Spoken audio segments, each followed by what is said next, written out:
আপনার ইয়াতো এই মাইনি হাসপাতাল মাইনের থেকে ওষুধ নিয়ে যাওয়ার পথে 14 নম্বর বিলে বাতাসের নৌকা ডুবে গেছে। আমার বাবার পাওয়া যায় না এখনো। এই ছেলেটা পাওয়া গেছে, ছেলেকে পাইছে আর এক জাল নৌকা। মানে আমরা ছিলাম না, আমরা শোনার পরে দেওয়াতে আসছি অবস্থায় ছিল। ওর বাবা বলে হালকা ভাষণ অবস্থাগুলো জেলে দেখছিল, দেখার পরে ধরতে ধরতে ডুবে গেছে। একটু বেশি ঢেউয়ের কারণে রাখতে পারেন, এখনো পর্যন্ত পাওয়া যায়নি ওর বাবার। আমি ওর মা থেকে যাওয়ার পথে ছোট মাইল, ওদের বাড়ি এসে ছোট মাইল্লা যাওয়ার পথে ঘটনা ঘটছে।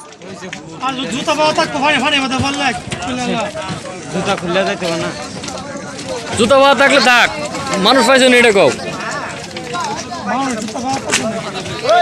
তো থাকতো না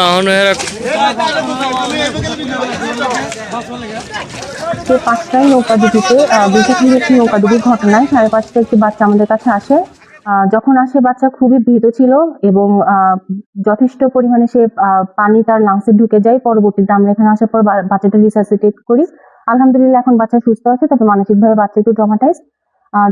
যতটুকু আমরা শুনলাম বাচ্চার বাবা সম্পর্কে এখনো কোনো খবর পাওয়া যায়নি। এই বিষয়ে হয়তো আইনশৃঙ্খলা বাহিনী বলতে পারবেন যে বাচ্চার বাবার এখন কি অবস্থা।